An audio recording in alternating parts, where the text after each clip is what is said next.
All right, well, thank you all for your patience and flexibility given the development of last week. So I'm at home, isolating, feeling good, and hope it continues to be that way. I realize I'm fortunate to be able to say that so very obviously from what we've seen. This impacts everyone differently.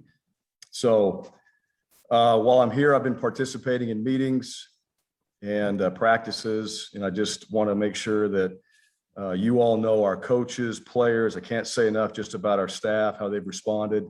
They've done a great job. Coach Schmedding has stepped up, and we've been able to operate like we normally would during this week in those meetings and on the practice field.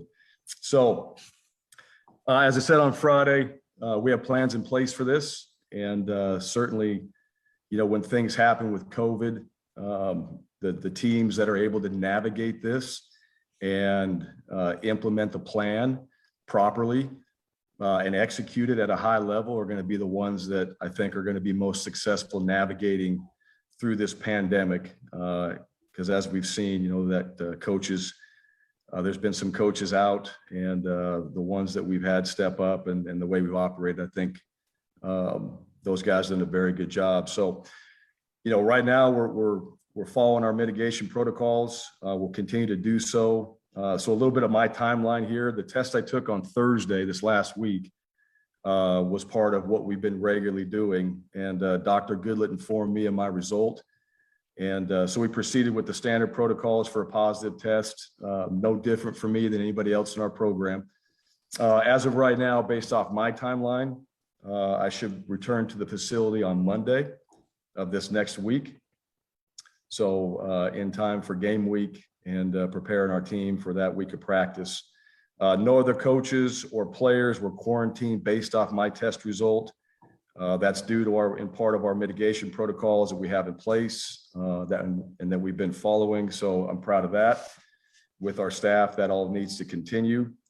In terms of where we are as a program, all right, our vaccination numbers continue to improve based on the hard work of a lot of people. There's still a lot of work to be done.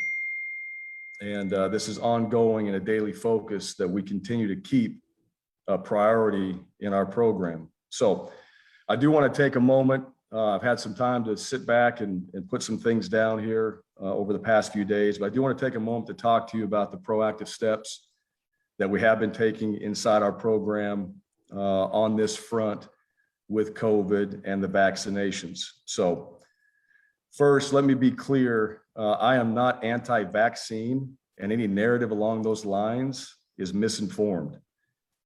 I fully support the choice for anyone to vaccinate. Also support getting reliable data-driven information into the hands of those who still have questions about the vaccine. Anyone who has been in our facility knows that. Simple. For months now, our staff has done a great job going above and beyond and being proactive in providing reliable information to our players, our coaches, our staff about the vaccine. I provided an open platform for experts to come in and present information to speak to our players and